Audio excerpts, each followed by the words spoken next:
Agora foi. Tudo bom, Gabriel? Michele, tudo bem e você? Tudo ótimo. Tava com saudade de a gente fazer uma live junto. Muito, muito bom. Sim, eu também. Prazer sempre estar aqui e fazer um bate-papo bem legal para acompanhar o almoço do pessoal, né? Exato, exato. A gente almoça junto com a live, vai ouvindo. Tem gente que assiste logo depois almoça. Eu vou fazer isso. Depois que eu aprender bastante sobre regime próprio contigo, eu vou almoçar. Bom, vamos lá, falando um pouquinho começando a falar um pouquinho de RPPS. É um tema que está em alta aí já há algum tempo. E esteve em alta, está em alta desde a reforma da Previdência lá em 2019, justamente porque é um grande desafio que veio com a reforma da Previdência. A gente teve a reforma da Previdência para os regimes próprios também. E assim como a reforma para o regime geral foi complicado, assim, né, trouxe vários desafios novos para a advocacia previdenciária, para o regime próprio não foi diferente. Tivemos várias novidades, vários desafios aí nos cálculos previdenciários e que exige um pouco da advocacia. É desses desafios que a gente vai falar um pouquinho hoje. Quando a gente estava falando, né, sobre cálculos do regime próprio, por que esse tema está sempre em alta, por que ele é um... Você tinha comentado da reforma, né? Isso, exatamente. Então a gente teve a reforma da Previdência de 2019, não foi só para o regime geral, também foi para o regime próprio. Uhum. E ficou, né, mais difícil de fazer cálculos previdenciários, né, em ambos os regimes. E o RPPS tem alguns desafios maiores do que o regime geral, porque, né, a gente vai ter regras mais específicas. Os cálculos de regime próprio sempre, historicamente, foram um pouquinho mais difíceis de fazer, porque a gente teve mais reformas da Previdência do que no regime geral. Então, voltando, né, só para deixar claro esse ponto também, introdutório, assim, no regime geral, a última grande reforma da Previdência foi lá em 98, né? Antes dessa de 2019, a grande reforma mesmo da Previdência, por emenda constitucional, no regime geral foi lá em 98. E no regime próprio, a gente teve várias outras reformas no meio do caminho. Então, no regime próprio, teve reforma em 98, em 2003, em 2005, em 2015, e depois em 2019 também teve a grande reforma, né, a emenda constitucional 103, que também trouxe muitas mudanças no regime próprio. E o regime próprio, né, em linhas gerais, ele exige mais cálculos que o regime geral, porque, né, só de pensar na perspectiva do tempo de contribuição que uma pessoa precisa para se aposentar, no regime próprio ele ganha quatro perspectivas, além do tempo de contribuição. Então, além de contar a duração de quanto tempo a pessoa trabalhou, no regime próprio a gente costuma analisar, né, o tempo de contribuição total de uma pessoa, o tempo de serviço público. Então, assim, o tempo que ela efetivamente esteve em serviço público. Então, né, já respondendo, eu posso me aposentar no serviço público usando períodos do regime geral, né, os períodos que eu contribuí para o INSS? Posso. Mas, além, né, então só que você não vai poder usar, entrei no serviço público agora, vou levar todo o tempo do INSS e vou me aposentar. Então, para evitar situações assim, existe um requisito próprio, que é o tempo mínimo de serviço público. Uhum. Além, né, desses dois, então, a gente tem o tempo de contribuição total, o tempo de serviço público, o tempo de carreira e o tempo no último cargo, que são requisitos bem específicos que vão variar aí, né, nesse decorrer de emendas condicionais que a gente teve. Então, o tempo de carreira e tempo no último cargo, eles vão mudando conforme a espécie, né, de aposentadoria, conforme a regra de aposentadoria que o servidor se encaixa. Pode ser 5 anos, né, geralmente o tempo no último cargo é 5 anos, então a pessoa, né, teve uma progressão ali, mudou, né, de cargo. Então, ela não vai se aposentar também, para evitar que a pessoa mude de cargo, se aposente de imediato para se aposentar naquele cargo, né, também a legislação previu isso, né, tentou evitar essa situação. Então, exige normalmente 5 anos no último cargo. E o tempo de carreira também é a mesma coisa, vai variar entre 10 anos, 15 anos, mas dentro ali da mesma carreira. E só nessas diferenças, né, nesses requisitos diferentes de tempo de contribuição que a gente tem no RPPS, surgem também várias oportunidades, né, com teses revisionais ali, especialmente na distinção ali entre o que é carreira, o que é último cargo. A gente tem uma legislação, né, própria, do regime próprio, algumas regras gerais que vão ser aplicadas aí para todos os regimes próprios. Tem tanto uma orientação normativa de 2009, que ficou vigente até finalzinho do ano passado, quando veio uma instrução normativa. Eu não lembro agora o número dela de cabeça, mas ela veio, até posso procurar aqui rapidinho, eu tenho anotado aqui, mas é uma instrução normativa, já pego o número dela, em que, né, passou, né,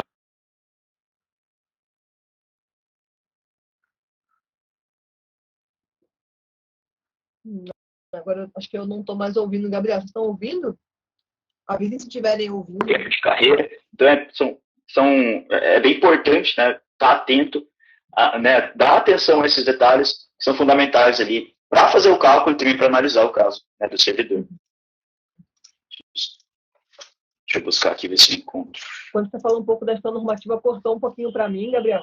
Mas acho que o pessoal conseguiu pegar. Se você puder voltar também para explicar essa partezinha final, que eu acho legal que a gente comente bem, como você falou, né? São muitos outros requisitos para o regime próprio e geram muitas outras mudanças também. Então, acho que são essas questões que acabam confundindo um pouco para quem está acompanhando, porque são mudanças muito próximas, às vezes de 2 anos. Que bom, Evelyn, que bom, Gabriela, deu para ouvir. Obrigado por confirmar. Então, só para confirmar, então, né, daí já dá a recomendação, né, para o estudo dos colegas, tem que estar, né, na ponta da língua, tem que estar acessível, na verdade, né, tanto a orientação normativa 2 de 2009, né, procurando por esse termo, a gente já encontra, né, essa legislação, que foi substituída pela portaria 1467 de 2022. Então, essas duas fontes são fontes importantes para a gente, né, aplicar o RPPS na prática. 1467, Gabriel? 1467 de 2022. Legal. 1467 de 2022. Vou por aqui pro pessoal. No blog do CJ, né, já recomendaram o pessoal, já tem alguns artigos que falam, né, sobre tudo isso que a gente está conversando aqui, sobre essas diferenças de tempo de contribuição. E lá eu, né, inclusive, falo de uma oportunidade específica de revisão, né, só pela diferença ali entre tempo de cargo, tempo de carreira. Tem algumas categorias, alguns servidores que podem ter direito à revisão ali, né, por uma discussão interna ali, não vamos aprofundar esse ponto aqui agora, mas uma discussão ali sobre tempo de cargo, tempo de carreira, pode oportunizar ali a revisão para alguns, né, para alguns servidores. E é isso que é bem interessante, Michele. Esse é um público que é muito especializado, é um público que é exigente, né, trabalhar com servidores públicos, né, atender servidores públicos. A gente está lidando já com um público previdenciário mais exigente, que eles já conhecem, né, já tiveram que estudar direito em algum momento para passar no concurso público, certo? Sim. Então, eles já conhecem, têm uma noção melhor, às vezes, de legislação, né, do que outros clientes, né, do regime geral, que, às vezes, leem pouco, tentam procurar. Hoje, já, né, o acesso à informação já está um pouco mais fácil, tem bastante notícias sobre previdência aí pela internet, mas o servidor ele já tem um pouco mais de entendimento, ele já sabe se virar um pouco mais, então ele provavelmente lê um pouquinho mais do que um cliente que vem do regime geral. Então, ele vai estar bem afiado, né, para vir conversar com você no atendimento. Verdade. Aproveitando que você comentou isso, quem está assistindo, que já atendeu ou que atende, se tiver regime próprio, né, que já aposentou, já está com processo para aposentadoria de algum desses clientes, comenta aqui, que já fazem, que já atendem, né, e podem comentar também sobre isso, sobre facilidades, dificuldades, sugestões de atendimento também, porque eu acho que essa parte prática, Gabriel, é muito rica, né? Como você falou, é uma interação diferente. As pessoas têm uma expectativa diferente, já sabem os requisitos. As pessoas mesmo se comentam dentro do serviço público, né? Sobre as possibilidades, sobre as alterações. E assim, como tem muita notícia, também tem muita especulação. Não, então agora mudou, então agora vai ser antes, agora vai ser depois, agora vai ser aqui. Não, porque agora tem aquela outra. E às vezes gera muito ruído também, né? Com certeza. Então, comenta aí, pessoal. Oi? Bom, vamos lá. Daí, assim, para seguir, assim, né, comentando ainda sobre desafios que a gente tem, né, dentro do regime próprio, né, que vão desde aí do atendimento, mas daí falando especificamente dos cálculos, e que vai envolver nosso atendimento, né, para esse público que às vezes vem com algum ruído aí, e tem um ruído natural das normas do RPPS, porque naturalmente, como houve mais reformas, né, a análise da legislação se torna mais complicada. E para você ter uma noção, né, Michele, assim, a gente pode classificar uma espécie de aposentadoria, né, um conjunto de regras de aposentadoria, como uma espécie de aposentadoria, e o RPPS costuma ter muito mais, né, como houve mais reformas, teve muito mais espécies de aposentadoria. Né, então, são mais cenários para a gente analisar, né, dentro de um atendimento de um servidor. E cada espécie, né, quando a gente fala em uma espécie de aposentadoria, cada espécie de aposentadoria sempre vai ter, né, basicamente 2 universos: requisitos, né, as regras de acesso para conseguir essa aposentadoria, e regras de cálculo. Então, tudo aquilo que a gente estava conversando sobre ter outras análises de tempo de contribuição é muito específico, né, do RPPS. E esse, né, são alguns dos exemplos, né, de coisas que a gente precisa analisar a mais no RPPS, mas também a gente tem exemplos comuns com o regime geral. Então, para quem já está atuando no regime geral, poxa, está um passo, né, à frente aí para atender servidores públicos. Às vezes tem medo da transição, às vezes pode ter mandado já o cliente para casa, né, por medo, por não conhecer especificamente a legislação da RPPS, mas, né, já atuando no previdenciário, já atuando no regime próprio, é muito mais fácil você avançar, né, entender como essas regras funcionam, porque tem muitos paralelos, tem muitas coisas muito próximas, como, por exemplo, né, a gente tem no regime geral, no regime próprio, após a reforma da Previdência, a gente também tem uma regra de pontos que é muito semelhante à regra de pontos do regime geral. Uhum. E esses pontos, né, também no regime próprio, eles vão tendo uma progressão. Então, cada ano que passa, o requisito para acessar a aposentadoria, ele também vai avançando, vai ficando mais difícil de alcançar. Isso acontece também no regime próprio. Assim como acontece com a idade mínima também, que vai avançando e progredindo. E também tem a regra do pedágio, como regra muito conhecida no regime geral, também existe no regime próprio, né? Então, a grande vantagem é, pós-reforma da Previdência, todo mundo tem que aprender, né? Todo mundo tem que parar, estudar e revisar. A gente está com 3 anos e pouco aí de reforma da Previdência. O desafio da RPPS continua grande, mas a gente já tem muitas facilidades para ajudar, né, o nosso estudo, orientar nosso estudo, e a gente está começando a ver, né, um movimento maior, que muito influenciado, né, pela reforma da Previdência, dos servidores, né, das pessoas, de modo geral, e os servidores, inclusive, se preocuparem, né, em buscar orientação para se aposentar. E servidores públicos são clientes, né, que têm uma remuneração mais fixa, têm um pouco mais de estabilidade, têm condições boas, né, de poder pagar um bom planejamento previdenciário e fazer uma consulta, né, com a gente. E o interessante disso, então, é que sempre que a gente tiver que fazer, né, esse atendimento para esse servidor, a gente vai ter que analisar esses múltiplos cenários. E em comparação, assim, vamos dizer que o regime geral, sei lá, tem umas 10, 12 regras de aposentadoria que você sempre tem que dar uma analisada. No regime próprio, essas regras vão lá para umas 30 espécies de aposentadoria que você precisa analisar. Então, em comparação, a gente tem muito mais cálculos para fazer. Então, isso dá uma dimensão, né, de como, né, um dos principais desafios do regime próprio está ali também nos cálculos e na análise. E tem também as variações, né, entre as questões que você está trabalhando ou fazendo planejamento para um servidor municipal, estadual ou um servidor federal também, né? Com certeza. E até, né, já adiantando para os colegas, a gente, né, o CJ já está, né, solucionando os cálculos de regime geral, né, né, há muito tempo, mas agora também os cálculos de regime próprio, né, então a gente está agora com a calculadora para fazer cálculos de regime próprio, e o nosso primeiro passo, né, para ter essa, né, para estrear, né, e trazer essa análise, né, essa ferramenta para facilitar a vida dos colegas advogados, foi dar o primeiro passo com resolver as regras do regime próprio dos servidores da União, né, que são os servidores federais. Então, assim, o primeiro passo, né, a gente entender as regras dos servidores, né, da União, para depois olhar para as regras estaduais e municipais. Porque o que aconteceu, Michele? Quando houve a reforma da Previdência lá em 2019, já veio a reforma dos servidores da União pronta, então está lá, né, se a gente analisa a emenda 103 de 2019, a gente já tem a reforma dos servidores da União, só que, né, então, o Estado deixou em aberto para que os estados e municípios fizessem suas próprias reformas da Previdência. Então, aí moram mais duas oportunidades, né? A gente se especializar em legislações específicas e ter um público de cliente muito nichado para poder, né, atuar, né, e atrair mais clientes com problemas semelhantes.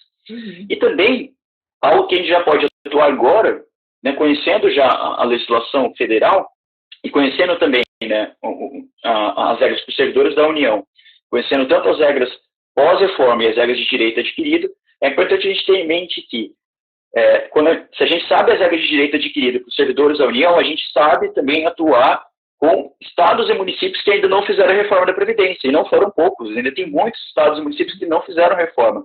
Então, eles continuam podendo, né, servidores desses estados e municípios, continuam podendo se aposentar com regras pré-reforma, né? Pré-emenda 103 de 2019.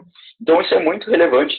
Demoram muitas oportunidades aí para que a gente já tenha servidores que hoje já passou da época de se aposentar, não só para se aposentar, mas também para conseguir um benefício, né, que existe no regime próprio, já houve no regime geral, mas também é uma oportunidade de ouro, inclusive para a gente, né, para conseguir, né, para nós advogados, contadores, para quem presta serviços para esses servidores, conseguir ter um serviço ali já de orientação que já vai dar um resultado imediato, que é o benefício do abono de permanência, né, que é um benefício que para o servidor que já adquiriu o direito, mas ele ainda não quer sair do serviço público, existe esse benefício que é chamado abono de permanência, em que, né, o Estado vai pagar para ele um benefício no mesmo valor do recolhimento de contribuição previdenciária que ele tem.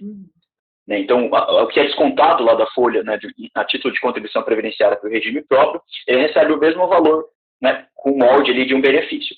Na prática, é como se ele fosse isento, né, mas tecnicamente a gente não fala em isenção. Já foi isenção no passado, teve muita discussão, né, então a natureza desse benefício, né, desse pagamento, ele tem uma natureza de benefício previdenciário, né, como se fosse um benefício ou uma indenização ali desses valores que o servidor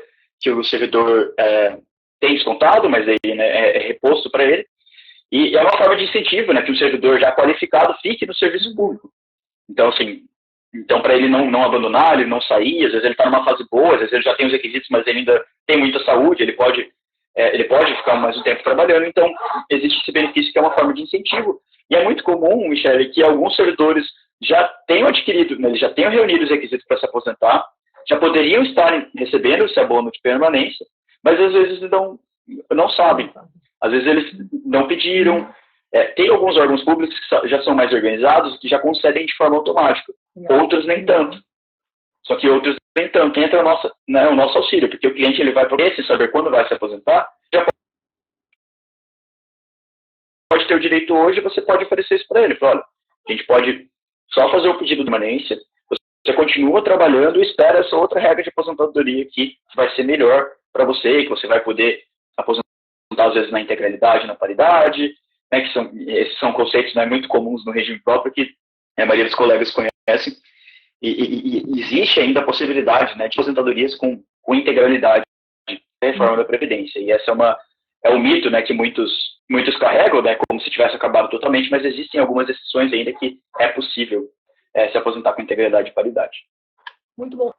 Queria aproveitar, Gabriel, que estava comentando, então, dessa questão do regime próprio da parte federal, né, de todos os servidores federais, servidores da União, porque eu acho que é muito interessante a gente tentar entender também como que a gente pega um atalho para absorver o maior número de regras, já que são muitas regras e são muitas possibilidades. Então, como que a gente vai naquela otimização do conhecimento também? Eu acho que é isso que você está propondo aqui, e isso aqui fez uma pesquisa muito longa, então quem ainda não acessou, quem ainda não testou, inclusive no dentro do CJ, a parte de RPPS, fica o nosso convite. O Gabriel tem um trabalho junto com a equipe toda, né, uma equipe grande, está envolvida na RPPS, mas que vem aí já há alguns meses trabalhando em cima disso, justamente para trazer com clareza essas possibilidades, esses nuances aí que tem dentro do regime próprio da União, e em breve a ideia é trabalhar, então, com as especificidades dos estados, dos municípios. E a gente sabe, né, que quando a gente tem um conhecimento sólido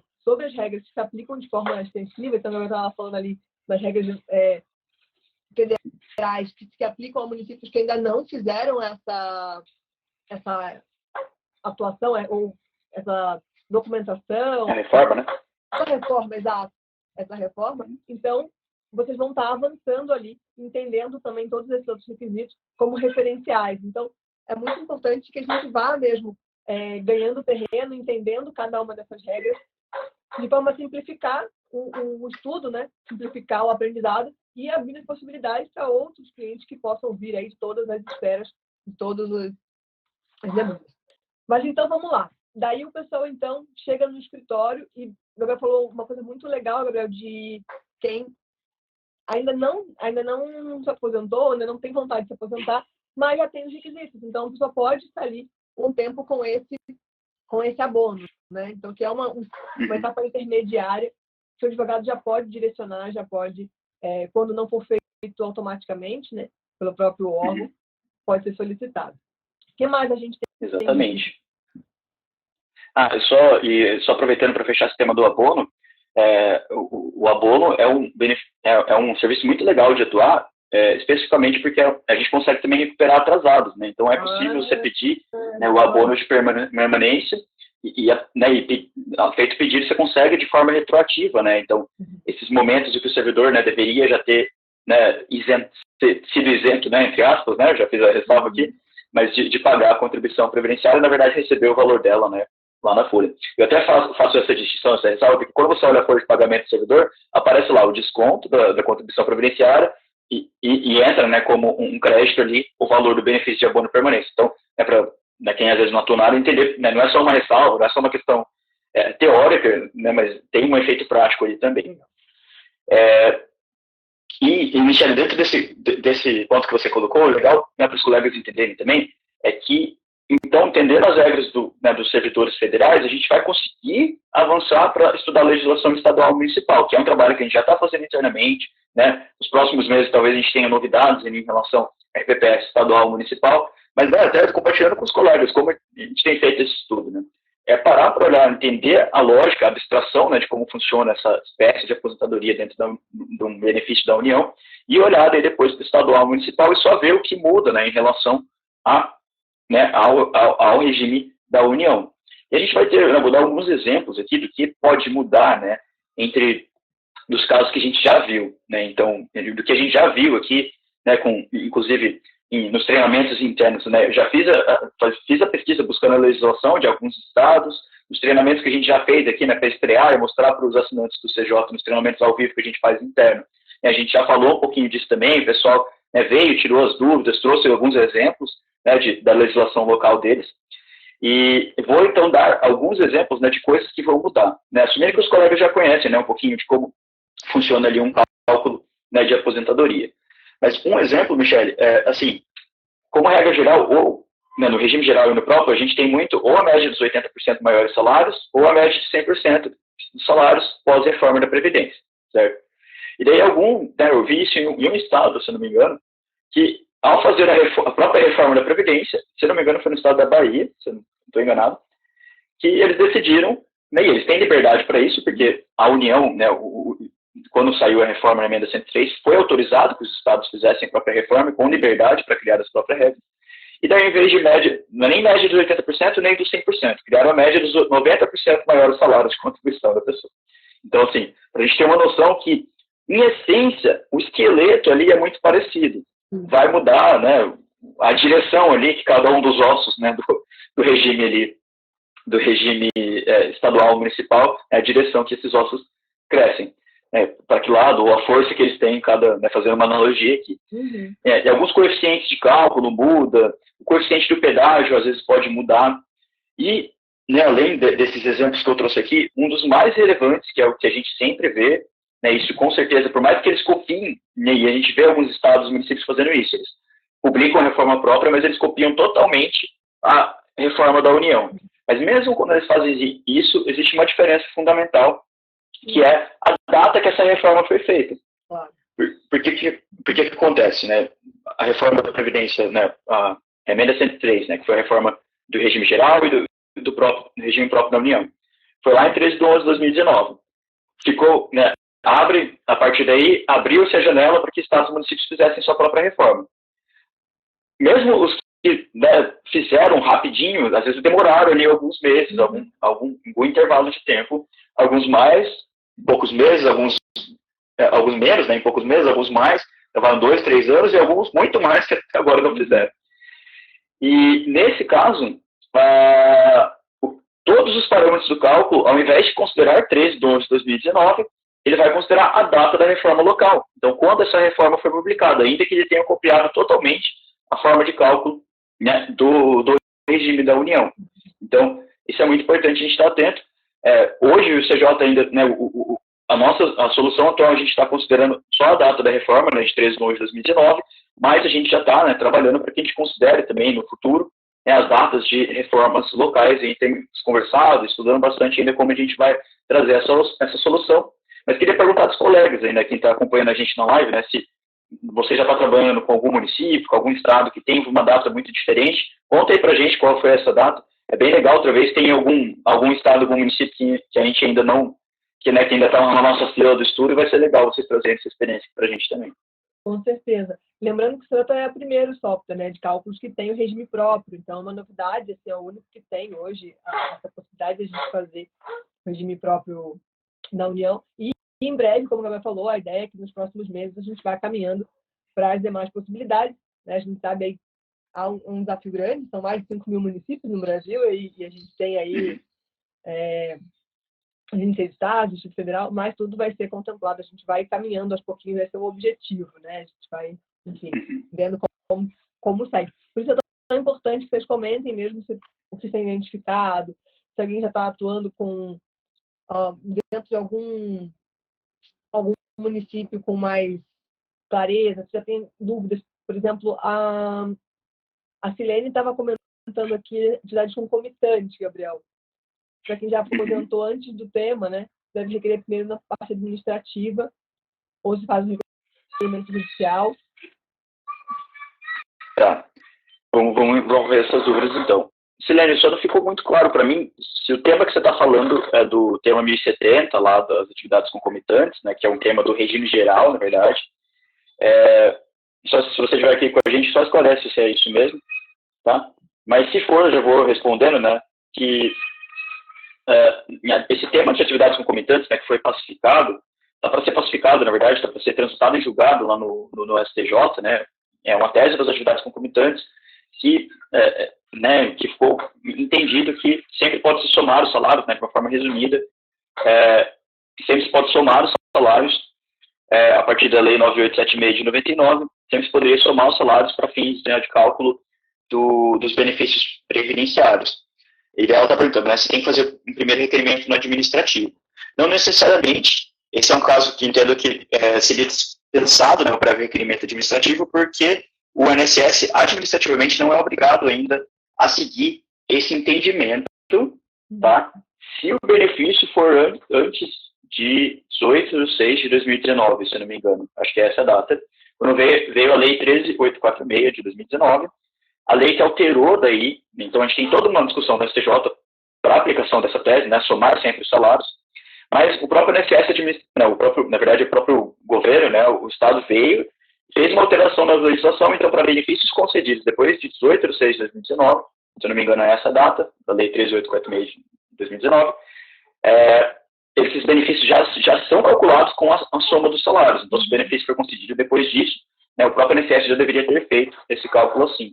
E para benefícios anteriores, entendo que não é necessário prévio requerimento administrativo, dá para pedir direto judicialmente essa revisão das atividades concomitantes, porque o INSS não é obrigado a seguir esse entendimento do STJ no âmbito administrativo, por causa do princípio da legalidade e tudo mais, como é uma interpretação judicial. Tá bem? Ela confirmou aqui, então foi isso mesmo. Legal. Se tiverem dúvidas, tem mais alguma? Eu não vi nenhuma outra. A Cláudia perguntado sobre a questão das regras, né, aqui no estado do Paraná ou dos outros municípios, a gente já comentou essa parte. Legal. Então, o André tinha comentado que estava muito animado, né, o André Coelho, passou por aqui, ele está com a gente nesse evento. Legal. Sempre bom, sempre uma presença de, assim, muita relevância para a gente. Obrigada a todo mundo que está, né, acompanhando aí. De nada, Helene. A gente está aqui para isso, né, Gabriel? Para ir trocando. Isso aí, imagina, Silene. E se outros colegas tiverem dúvidas também, quiserem fazer os comentários, outras dúvidas do que pode acontecer no regime próprio, vai mandando aí pra gente. Deixa eu ver o que mais a gente pode comentar aqui hoje. Michele, então, assim, em linhas gerais, a gente já tem uma boa visão aqui, né, de quais são esses desafios, né, dos regimes próprios, né, que começa lá em ter mais cálculos, de modo geral, né, a reforma da União, que é uma grande referência, as reformas estaduais e municipais, e, né, a necessidade de adequar o cálculo tanto para algumas mudanças nas regras de cálculos, mas também a data da reforma local, né, então, que pode variar bastante, que é um ponto de atenção. E é legal comentar assim, que muitos colegas, né, já tem vários aqui na expectativa se vai ter ou não, quando que vai ter a legislação estadual municipal, mas é legal que nos treinamentos a gente já tem recebido também o feedback que alguns colegas têm já conseguido usar né, todo o cálculo, ali o estudo dos servidores federais e já fazer as adaptações, né, nos cálculos, exportando ali o relatório que já vem numa versão, né, que pode editar ali no Excel, por exemplo, e fazendo ali algumas edições para já adequar o cálculo para a legislação local. Então é legal que tem os feedbacks nesse sentido já, até porque o CJ já está ajudando muito a fazer toda a análise que é necessária, né, para ver se a pessoa vai ter o direito ou não ao benefício. Né, os casos de direito adquirido, então, já estão bem resolvidinhos, assim. A gente já pode, né, então, verificar com tanta situação do abono, ou mesmo o servidor, às vezes a gente já consegue avaliar algumas situações de revisão, né, que o servidor poderia ter se aposentado, por exemplo, numa regra melhor. Então, a gente já tem um cenário grande ali de atuação, mesmo para quem está, no regime estadual ou municipal, até porque essas grandes variações que vêm, né, em regras locais, elas são pós-reforma, pós-2019. Antes disso, é muito parecido mesmo, né? Em regra, vão ser os mesmos cálculos. Isso é importante também, né? Você comentou ter a data da reforma, então, não só a reforma, claro, geral, mas também a reforma essa local, né? Dentro de cada município, de cada estado, ficar atento a essas questões, que vai mudar bastante coisa em relação a isso. Uhum.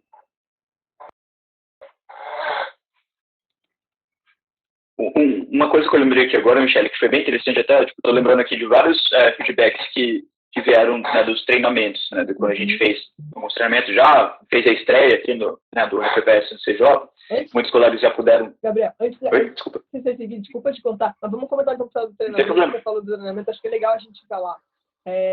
Legal, comenta pra gente. A gente vai estar falando do treinamento, quem ainda não participou, quem é do CJ já sabe o que está fazendo.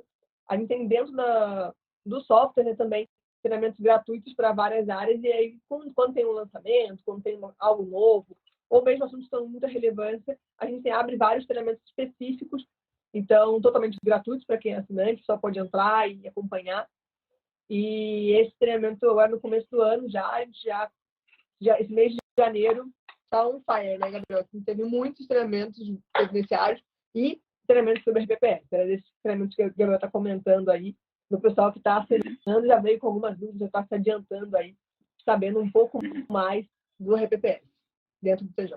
Inclusive, né, já deixando o convite, né? Quinta-feira a gente vai ter já mais um treinamento sobre RPPS. Então, os colegas estão aqui ainda não viram, né, o treinamento ao vivo, já são assinantes, ainda não viram, ou se você ainda não é assinante do CJ quer ter essa experiência, a gente vai, né, ter uma resolução de um estudo de caso, né, de um servidor da União, para a gente poder analisar, então, as regras de transição específicas, né. Eu posso até comentar um pouquinho aqui sobre as regras de transição, mas é muito melhor a gente ver isso sendo solucionado num caso concreto, né, como a gente já pode fazer essa entrega, né, para o servidor, né, passando uma data prevista ali para ele se aposentar, ou já dando ali um resultado para ele, né, de quanto vai ser essa aposentadoria, né, o valor que ele vai levar para casa. Eu lembrei de então, né, deixando em aberto, né, convidando os colegas para estar com a gente aí quinta-feira, quem já é assinante, quem não é, tá fazendo um convite para estar com a gente, para conhecer o CJ, né, e ter toda essa imersão, né, que é muito mais do que só uma ferramenta para solucionar os cálculos, mas para ajudar, né, a advocacia. E a gente estava comentando que surgiram algumas dúvidas durante os treinamentos esses primeiros de janeiro. Isso mesmo. Eu anotei aqui, eu tinha perdido. E daí, uma das dúvidas muito importantes e relevantes, né, que tem aparecido nos treinamentos, que é legal trazer aqui, a gente tem algumas situações diferentes no regime próprio do que conta ou não conta como tempo de contribuição. E uma coisa que é muito comum, o Wilton comentou que não sabe nada, então vamos lá com a gente para a gente poder aprender e se aprofundar. E uma coisa muito comum que a gente tem no regime próprio, tanto no regime geral quanto no regime próprio, algo semelhante. Primeiro, a gente tem coisas, né, durações, a gente tem vínculos, a gente tem períodos que podem ser contados como tempo de contribuição e tem períodos que não podem ser contados como tempo de contribuição. No regime próprio, então, não é diferente, a gente tem períodos, né, que não podem ser contados como tempo de contribuição. Então, quais são esses? Né? Eu vou dar um exemplo disso que é muito comum e já apareceram, né, nos treinamentos algumas pessoas perguntando, né, sobre isso e como fazer, né, como solucionar isso dentro do CJ. Então, o que não conta como tempo de contribuição para servidores públicos é muito comum e a gente tem que estar bem atento na hora dos cálculos. Porque dentro da duração, né, de um período de trabalho do servidor, então ele iniciou um período lá na prefeitura, de Maringá, e ele iniciou lá um período na prefeitura, sei lá, de 1º de julho de 1999, e trabalha na prefeitura até hoje. Eu vou contar simplesmente a duração certinha desse período para o meu cálculo? Não necessariamente. Eu tenho que investigar e conversar com o servidor, e fazer uma entrevista com ele, e procurar a documentação, entender todo, né, todo o histórico funcional dele. Então, a gente costuma pedir a ficha funcional, né, a gente pode pedir que o próprio servidor busque essa informação, né, no RH da prefeitura, no departamento pessoal da prefeitura, para trazer né, essa ficha dele, para que a gente saiba também os afastamentos, certo? Porque o servidor público, ele costuma ficar em licença sem remuneração. Sim. Em algum caso, licença com remuneração, mas pode ter afastamentos por licença sem remuneração. E se for uma licença sem remuneração, esse período não vai ser computado para o tempo de contribuição da pessoa. Né? Nem para tempo de contribuição total, nem para o tempo de serviço público, nem para carreira, nem para cargo. Então, o que a gente tem que fazer no nosso cálculo? A gente vai ter que pegar aquele período e, né, dividir a duração dele, considerando ali os intervalos, né, em que não vão ser computados por tempo de contribuição. Esse exemplo é um dos mais comuns, alguns colegas até trouxeram, e era uma função até, a gente já tinha essa solução, né, para fazer esse recorte dos períodos, mesmo na solução dos cálculos de regime geral, e já é algo que as pessoas estão aproveitando hoje, né, para fazer, dentro do CJ, para fazer os cálculos no regime próprio, para, né, tratar essa situação, né, dos períodos que não podem ser computados como tempo de contribuição. Né, nesse maior exemplo, acho que é um dos melhores exemplos, que é a licença sem remuneração, muito comum, né, no serviço público. Às vezes, quando as pessoas tiram um período, às vezes por afastamento mesmo, às vezes tiram um período para estudo, né? Ou é movido... Às vezes tudo no exterior, ou às vezes um afastamento maior para acompanhar alguém da família em algum tratamento, né? Exatamente. É bem comum, né, no serviço público. Provavelmente todo mundo aqui deve ter algum parente que está no serviço público que tenha passado por uma situação dessa. Então, por isso é muito importante a gente fazer a entrevista, né, e buscar a documentação do cliente e ver se teve esses períodos de afastamento para a gente não errar lá no cálculo. Agora, só para deixar claro, isso não se confunde com os períodos que foram de licença médica, com atestado, então esse período todo é normal, e também férias, outras ausências assim, também não se... Esses contam normalmente, como contaria para qualquer outro colaborador em outra instituição ou organização. Exatamente. A gente estava falando aqui de exceções, né? Então já falando assim das exceções que a gente tem que lidar, às vezes no caso concreto, e solucionar no caso concreto. Muito bom. Muito bom. O que mais que apareceu lá nos treinamentos? Lembra de mais alguma coisa que o pessoal comentou recente? Ou você tem alguma ideia, alguma coisa que você queira comentar de dificuldade na hora de atender um cliente, né, que é servidor?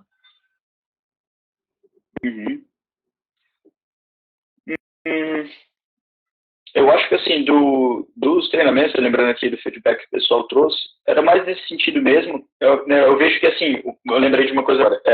Muitos ainda têm muitas dúvidas sobre a diferença entre integralidade e paridade. Então, isso é muito legal estar consolidado com a gente. E mesmo o servidor sendo informado e tudo mais, ele ainda se confunde um pouco com os conceitos. Então, eu vou até retomar eles aqui. Porque é muito comum, e todo mundo fala, integridade e paridade, você dá para se aposentar com integridade e paridade. Então, só deixando claro, né, a diferença entre os dois. A integralidade, ela está relacionada ao valor dos proventos, né, que é o que a gente chama de, né, a renda mensal inicial dos servidores públicos, né, o valor da aposentadoria deles, é chamado de proventos. E, né, que vai ser, então, no caso da integralidade, quando o servidor ele tem direito à integralidade, ele vai ter o direito à integralidade da remuneração. Tá? Então, ele vai ter a totalidade dos vencimentos básicos que ele tem. Esse que é o direito à integralidade. Ele não acontece em todas as aposentadorias, mas é comum ter o serviço público. Tá? Então, o direito à integralidade, ele é receber ali a última remuneração. É importante deixar claro que vai ser a totalidade de vencimentos básicos, então pode ter alguma verba indenizatória, alguma verba transitória que o servidor recebe, por algum cargo em comissão, alguma coisa muito específica ali, que não vai entrar, né, para o cálculo da integridade. Então, a gente tem que... É uma análise que é um pouco mais manual mesmo, né, a gente tem que olhar ali a legislação e esse é um ponto da legislação que vai variar bastante ali, conforme cada estado, e a gente tem que estar atento também se houve ou não recolhimento, né, olhando lá o lerite do servidor, se houve ou não recolhimento sobre essas verbas. Se houve recolhimento sobre as verbas, dá para discutir, né, se elas entram ou não na integralidade, tá? Então, basicamente, a integralidade, ela faz oposição com... Ela não, na verdade, assim, o conceito de integralidade e paridade, eles caminham juntos, porque quando a pessoa tem direito a um, geralmente ela tem direito aos dois. Mas integralidade não é oposição de paridade. Integralidade é oposição de cálculo de média. Então, o servidor que não se aposenta na integralidade, ele se aposenta por média. Ele vai fazer um cálculo da média, e vai ser um cálculo da média, como é no regime próprio, né? A média dos 80% dos maiores salários no regime geral, né? A média dos 80% dos maiores salários desde julho de 94 para servidores, né, que se aposentam até a reforma, o direito adquirido, ou estados e municípios que ainda não fizeram reforma, ou a média de 100% dos salários para, né, pós-reforma da Previdência. Então, basicamente, integralidade e média, que são conceitos opostos. E tem o conceito de paridade, que daí está relacionado também ao valor da aposentadoria, mas não o valor inicial dela, e sim como essa aposentadoria vai ser reajustada conforme o tempo passa. Né? Então, o servidor começa com um valor inicial de proventos e vai passando os anos, né? A aposentadoria é reajustada, né? Tem um reajuste de inflação, e o servidor que tem direito à paridade, ele acompanha os servidores da ativa. Então, podem ter critérios diferentes para quem está no serviço público ativo e para os aposentados. Quem tem direito à paridade vai seguir os mesmos reajustes dos servidores que estão trabalhando ainda. E, né, para servidores que eles estão trabalhando, geralmente tem uma boa intermediação do sindicato dos servidores e tudo mais, e às vezes eles conseguem, né, por exemplo, em vez de usar o INPC, que é o índice aplicado para o regime geral, né, para o reajuste das aposentadorias do regime geral, nessas negociações se consegue outros índices econômicos, né? Vamos aplicar o IPCA para reajustar a aposentadoria dos servidores, o IPCA, ou o IGPM, algum outro índice. Então, às vezes, o reajuste dos servidores da ativa é importantíssimo. Pode ser mais vantajoso, tá? Daí, nisso, a regra da paridade é muito relevante. Agora, se a pessoa se o servidor não tem direito à paridade, ele vai seguir o reajuste do regime geral, que daí vai ser sempre INPC. Tá? O que pode ser desvantajoso, e até para deixar claro para os colegas nessa ressalva que eu fiz, é porque, como a gente sabe, a gente acompanha as notícias, às vezes os servidores públicos ficam anos, né, sem ter um reajuste. Então, se o aposentado for seguir o reajuste dos servidores da ativa, eles podem também acabar, né, sendo prejudicados nessas situações. Então, é legal ter isso em mente para avaliar. Às vezes, no caso concreto, a paridade nem pode ser tão interessante assim, né, dependendo do estado ou município que você está. Então, né, eu acho que esse é um conceito que é bem comum, né, bem presente nos cálculos de regime próprio, é um dos desafios também, né, porque cada uma das espécies de aposentadoria que a gente analisa, cada caixinha assim, né, de regras que a gente analisa, pode ou não ter direito à integralidade e paridade. E, como fiz a observação no começo, mesmo pós-reforma da Previdência, ainda existem alguns casos que o servidor consegue acessar, né, essas regras de integralidade e paridade. Muito bom. Eu acho que quem tinha dúvida, agora não tem mais, agora está tudo esclarecido. Não, esse é um conceito que está muito presente na RPPS. Você fala em regime próprio, vem paridade e integralidade na cabeça. É uma das primeiras palavras que a gente associa. Né? E eu acho que para fechar, Michele, essa parte assim, de requisitos que são comuns no RPPS, acho que faltou comentar um que eu lembrei aqui agora, sobre a data de ingresso no serviço público. E isso é importante para os colegas estarem atentos também. Faz muita diferença na hora dos cálculos, porque dependendo da época que o servidor ingressa, às vezes antes ou depois de uma dessas emendas que a gente comentou, então, a emenda 41 de 2003, que foi uma das que mais acontece isso, se o servidor entrou antes ou depois dela, ele pode ter direito ou não à integralidade, por exemplo. Então, sim, a data de ingresso no serviço público é muito irrelevante para a gente analisar. Então, essa é uma das perguntas essenciais que a gente tem na nossa entrevista, na nossa conversa com o servidor, e analisar a documentação dele, tanto a data de ingresso do serviço público, e se houve alguma interrupção, né? Se ele saiu do serviço público, foi para o regime geral, ou ele saiu do serviço público, pulou de um concurso para outro, mas ficou um intervalinho ali sem contribuir, isso daí pode afetar o direito dele a acessar algumas regras de aposentadoria no RPPS. Então, é um conceito que a gente precisa ter bastante em mente. E ter esses conceitos mais gerais em mente, na hora que a gente analisa um caso concreto, a gente, né, e as regras específicas que vão ser aplicáveis em cada caso, a gente já consegue consolidar ali e matar, né, acertar na mosca ali a espécie de aposentadoria que o nosso cliente servidor vai ter direito. Então, esse é um conceito bem importante também.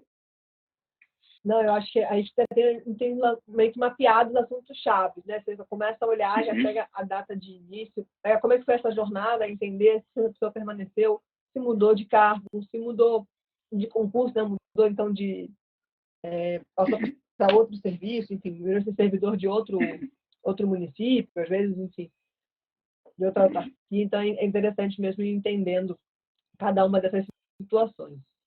A gente vai caminhando para o final, mas eu não sei se deve ter mais coisas para a gente falar. Tem muita coisa para falar do RPPS. Hoje, como eu falei com o Wilton, é só o começo. Então, para quem está chegando agora, quem está ouvindo pela primeira vez assim, de forma mais detalhada do Gabriel, pode ter certeza que o Gabriel tem muito mais informações para passar. A gente tem aprendido muito com os assinantes, com as situações, os casos práticos, né, que a gente vê dentro do treinamento. E os estudos foram feitos nesses últimos meses todos, né? Eu tenho bastante tempo que o Gabriel tem trabalhado com um regime próprio, com pesquisas, análises, enfim, de casos concretos.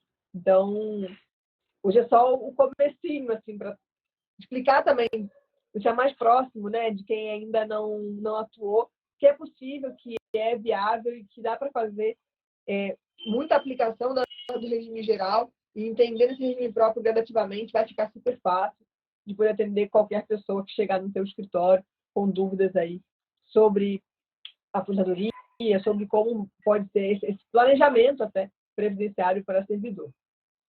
Com certeza. Um ótimo nicho de mercado, inclusive, para atuar. Verdade.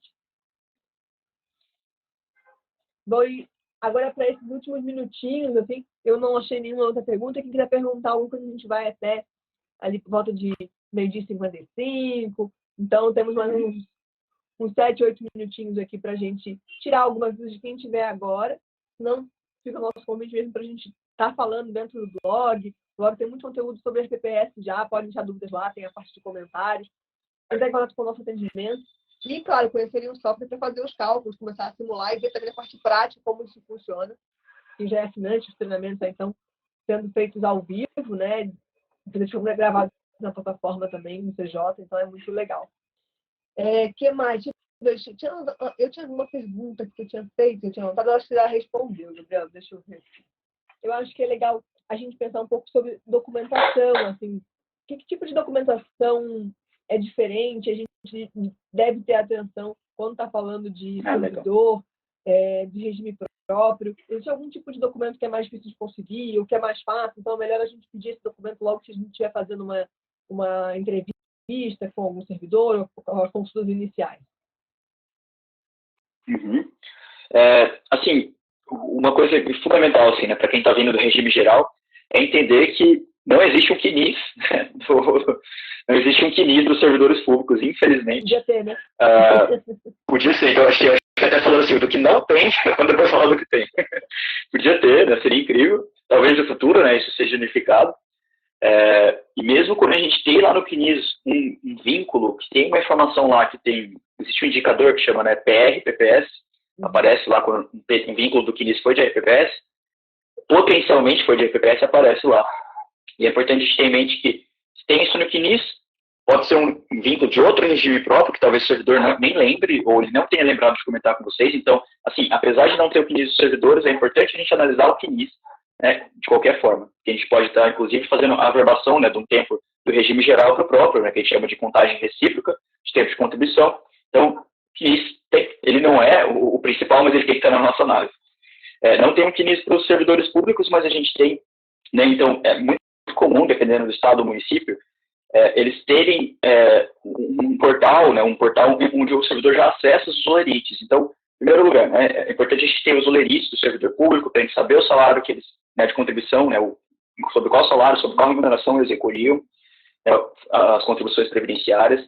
Tem que pedir o histórico funcional do servidor, né, isso geralmente nos departamentos eles fornecem, né, uma ficha, como tem a ficha de registro de empregado, né, nas empresas, tem lá um histórico funcional do servidor que vai ter, né, como eu estava falando, quando a gente estava falando naquela hora dos afastamentos, né, vai ter lá a data de ingresso do serviço público, né, quando ele entrou naquele órgão especificamente, se ele mudou de cargo, se ele mudou de carreira, tudo isso vai ter lá dentro do órgão específico que você pedir, né, então tem que pedir tanto do órgão atual, tem que investigar, né, nos períodos passados, se ele passou por outros órgãos públicos, tem que ir atrás dessas fichas também específicas, nesse dossiê, né, que geralmente os órgãos fazem, né, com todas as passagens, né, com todo o tempo ali que o servidor esteve naquele órgão público específico, inclusive afastamentos, né, que é bem importante, porque às vezes a gente não lembra, né? Às vezes o próprio servidor não vai lembrar, às vezes o afastamento faz muito tempo. Então, é importante ter, esse é um dos documentos principais, assim, né, que a gente usa para fazer análise. E tem que olhar, né, as olerites para pegar os salários, para poder fazer um cálculo de média, por exemplo. A gente tem que olhar, né, as olerites para a gente saber o histórico de contribuições. Então, a gente já tem algumas soluções do CJ que, né, a gente tem um importador adaptável, né, que você pode criar seu próprio importador que dá para fazer, né, a gente já tem alguns testes ali que você pode pegar, se você tiver um padrão, né, de olerite do servidor, né, dos últimos anos, foi esse mesmo padrão, dá para você tentar criar seu próprio importador ali do olerite do seu servidor público. Então, isso é uma possibilidade bem legal. Isso é tão bem legal legal também. Eu não me contei, Gabriel. Isso é muito legal, porque assim, é um importador, gente, para qualquer documento que vocês tenham, tá? Para várias funções, e nesse caso aqui é extremamente útil, porque os olerites eles vão se repetir, você vai ter muito volume de documentação com a mesma regra. Isso que o Gabriel está falando, porque a gente que já viu da CJ é muito mágico. Então, quem é assinante também já viu, já sabe o que a gente está falando. Mas, assim, contar para quem ainda não viu, você coloca os documentos, eles têm o mesmo formato, né? Então, eles são todos padronizados. E são muitos, né, Gabriel? Para a aposentadoria, você vai analisar quantos, centenas de documentos. E eles têm a mesma regra. Então, você coloca lá, define a regra padrão. Então, por exemplo, o Maurício estava falando sobre usar, né, para o servidor de Porto Alegre.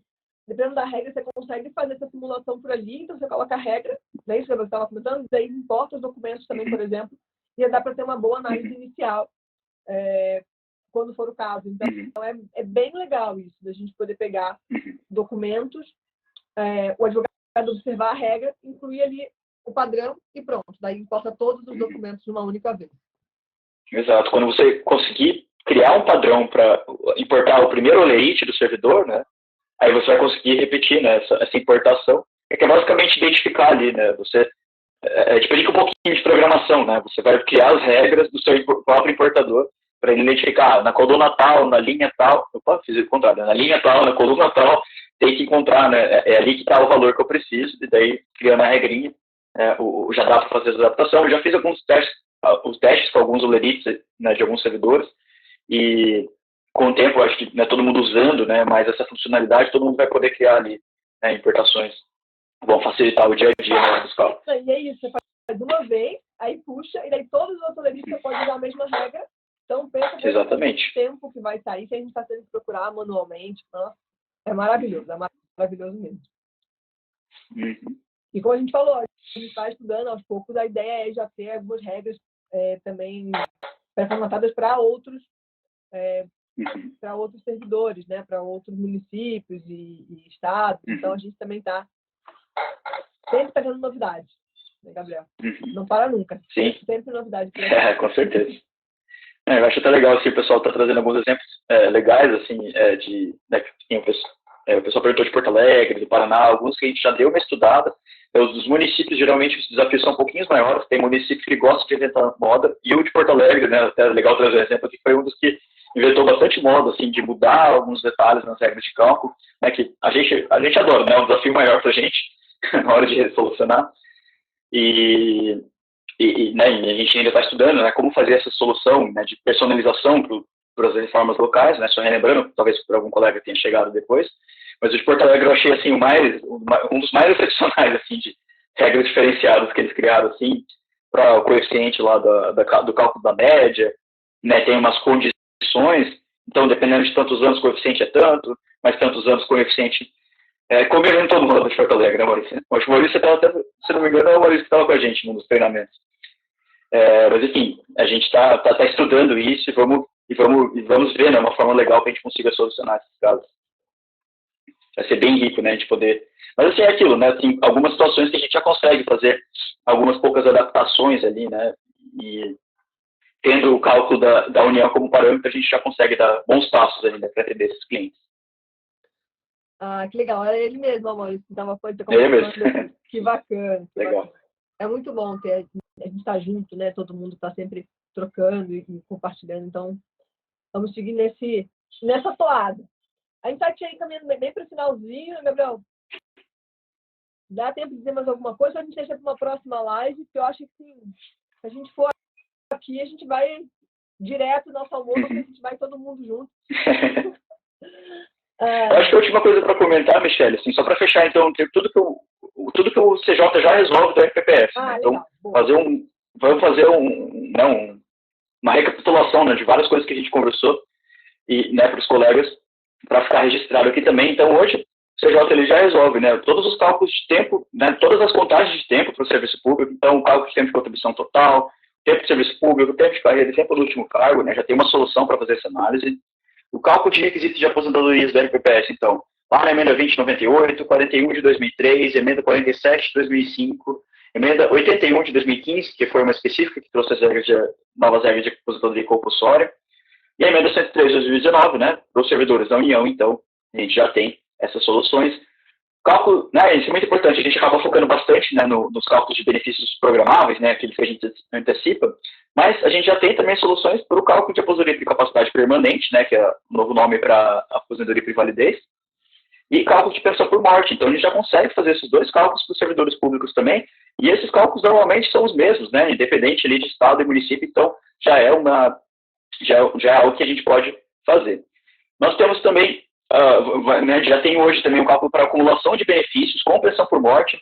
Isso é bem legal de comentar também, que tem uma solução interna do CJ, mas tem uma calculadora gratuita também do cálculo de acumulação de benefícios, que é uma situação que, esse é um cálculo, né, de acumulação de benefícios com pensão por morte, que atrai muito a IPPS e a RGPS, porque normalmente esse cálculo é necessário quando a pessoa tem uma pensão na IPPS e vai se aposentar no regime geral e no regime próprio. Então, é ali que é um cálculo que os universos se misturam bastante. Tem a calculadora, né, gratuito lá no site comercial do CJ, então para os colegas que ainda estão, né, querendo dar os primeiros passos aí, já é um ótimo lugar para você, tendo a experiência, né, a experiência do CJ, né, uma amostrinha ali da experiência que é o CJ. Para fechar aqui, cálculos de proventos, né, então a RMI, né, a renda mensal inicial do regime próprio, cálculo de valor da causa, então já dá para fazer um valor da causa ali, para entrar com uma ação para o servidor público, e os cálculos de reajustes, só que daí, né, só com os índices do INSS, como eu estava falando, por enquanto a gente só faz os reajustes com índices do INPC, mas, em linhas gerais, assim, eu acho que 70%, acho que todo aqui, tá, uns 70% dos regimes próprios acabam usando o próprio INPC mesmo, são para os aposentados, né, acabam usando bastante também os próprios índices do INSS, então, a maioria dos casos aí a gente já consegue resolver. Então, olha, quanta coisa a gente já está solucionando, né, é muito rico. A gente falou, já dá para começar a fazer, inclusive, quem não é assinante já pode fazer com essas calculadoras gratuitas, é muito legal. Uhum. Gabriel? Eu acho que é isso para a gente fechar. Assim, te agradecer muito por essa, um pouquinho mais aí de 1 hora. Obrigada por compartilhar tanto conhecimento com o pessoal e das experiências. Obrigada a todo mundo que acompanhou com a gente também com essas perguntas. A gente continua em contato, né? Isso aí. Obrigado pela participação. Todo mundo que acompanha a gente até o final. Obrigado, Michele, pelo convite para a gente falar um pouquinho mais aqui. Sempre um prazer a gente compartilhar as experiências do CJ aqui com todo mundo. Verdade. Obrigadão, Gabriel. Um ótimo almoço, pessoal que ainda não almoçou. E a gente então se encontra semana que vem na nossa próxima live, às 11h57, com mais um tema super relevante do direito para a gente compartilhar e continuar crescendo juntos. Um abraço. Obrigadão, Gabriel. Até. Tchau, tchau. Obrigado, Michele.